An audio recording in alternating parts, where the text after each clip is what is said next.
on aspire à s'élever socialement et on aspire au luxe, au confort, etc. Donc tu as une fascination pour la bourgeoisie vue de l'extérieur, et puis après tu te rends compte que le confort de la bourgeoisie, tu peux pas l'avoir sans choper sur la vérole morale, tu vois. Tu peux pas dissocier les deux. Tu vois, tu peux pas en être et pas en être, tu vois. Donc à un moment donné, tu as le confort et la laideur morale. Et en fait, la laideur morale, quand tu es dans quelqu'un qui aime les idées et sans doute qui a un fort instinct moral, est un inconfort bien plus grand que le confort matériel, si tu veux, que te procure la bourgeoisie, tu vois. C'est-à-dire que c'est bien plus ennuyeux de dîner dans un grand restaurant avec des connards et des salopards, si tu veux, que de dîner avec des potes sympas dans un petit boui-boui, tu vois ce que je veux dire. Donc à un moment donné, tu te dis, c'est dommage, parce que le rêve, ce serait de dîner dans un restaurant avec des potes sympas, mais pour ça, il faudra reprendre le pouvoir, tu vois. Et d'où le processus révolutionnaire, quelque part, tu vois. Mais,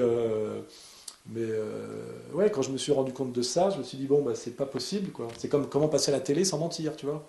À un moment donné, tu te dis, je voudrais passer à la télé pour dire la vérité. Chaque fois, et tu te rends compte avec pour passer à la télé, tu dois mentir. Avant, tu dis, je préfère ne plus passer à la télé plutôt que passer à la télé pour mentir. Alors, aujourd'hui, le deal, il est là, tu vois. Et c'est toujours cette problématique bourgeoise qui est quand même la classe de la dissimulation et du mensonge, tu sais, la classe qui te dit que le problème, c'est pas le meurtre, c'est le sang sur les mains, tu vois. C'est ça l'essence même de la bourgeoisie. La faute de goût, c'est pas de déclencher la cascade meurtrière, c'est d'arriver à table avec du sang sur les mains, tu vois. C'est-à-dire alors que la morale, c'est le contraire. C'est tu dois assumer de tuer toi-même, tu vois. Au moins, celui qui a tué lui-même, il a commis un acte viril, il y a un acte de responsabilité.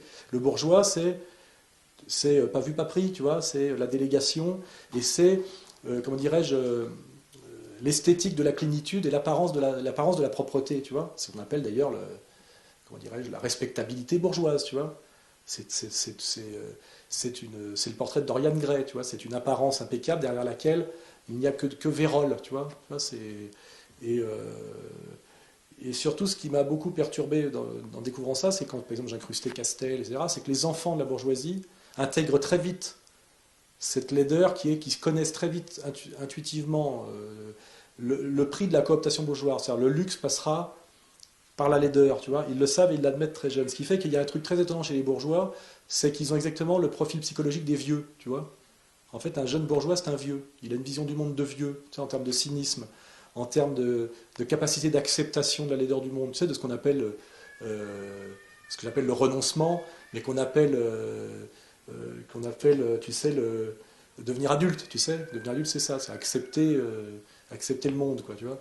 Et, euh, et tout ça additionné fait que quand tu vois des jeunes bourgeois qui ont déjà une mentalité de vieux, c'est-à-dire désabusés, sans flamme, etc. L'angoisse que tu ressens dans un dîner mondain avec des gens, je te dis, qui ressemblent tous à des figurants dans le bal des vampires, etc.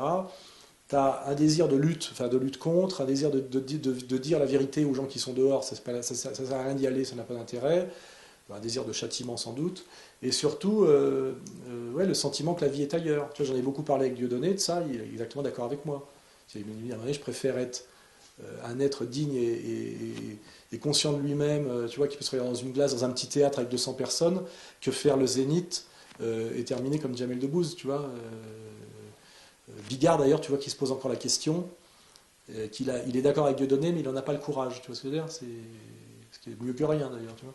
Donc, voilà. Et puis surtout, la description de la laideur bourgeoise et toute l'histoire de la littérature bourgeoise. Elle est consubstantielle à la conscience douloureuse de la bourgeoisie. Aujourd'hui, ce qui est incroyable, c'est que c'est plus Balzac. Balzac décrit par le menu de A à Z la spécificité et la laideur bourgeoise, cette espèce de violence qui n'est pas du tout la violence de la féodalité guerrière, mais une violence dérivée, sans sang, silencieuse, etc., très très angoissante, très abjecte. Et toujours pareil, indirect, avec les intermédiaires, cette espèce de schéma triangulaire. Aujourd'hui, on a une littérature très dévoyée bourgeoise qui fait plutôt l'apologie, plus cynique que désabusée, de la laideur bourgeoise. Hein. On est de plus en plus, on voit l'apologie de la bourgeoisie, et puis surtout dans les magazines féminins. Quand tu regardes les magazines People, c'est l'apologie de la bourgeoisie pour que le peuple rêve d'en être, tu vois. C'est-à-dire que la ménagère chez le coiffeur qui voit les élites dans le coin VIP, tu vois ce que je veux dire, et de dire mon rêve c'est dans le coin VIP, tu vois ce que je veux dire.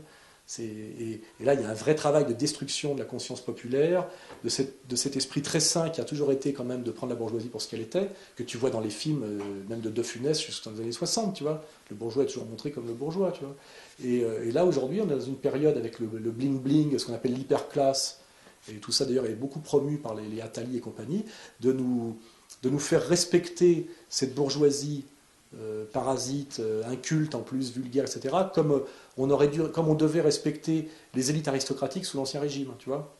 Tu vois, c'est la nouvelle noblesse. Enfin, c'est la nouvelle aristocratie, c'est une aristocratie sans noblesse devant laquelle nous devons nous prosterner, comme l'ancienne aristocratie de l'époque de la monarchie théocratique. Or, si à un moment donné les gens se sont soumis à la noblesse, c'est parce qu'elle était réellement noble, tu vois. Et quand à un moment donné la Révolution française est arrivée, c'est qu'elle remplissait plus les critères. Elle n'était plus que parasitaire, dévoyée, bourgeoise d'ailleurs dans ses valeurs.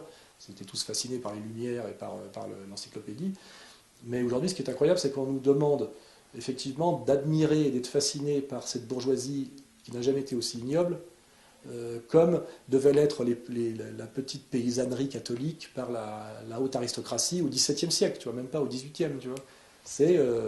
Il y a un vrai travail, tu vois.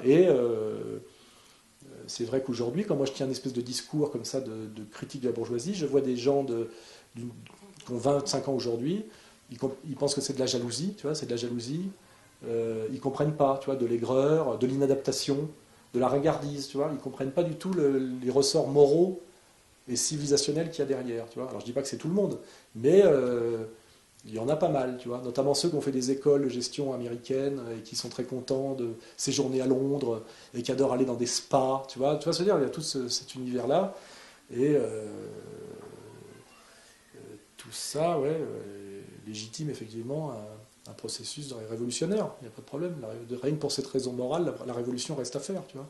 En dehors même de toute question de gestion géopolitique, etc.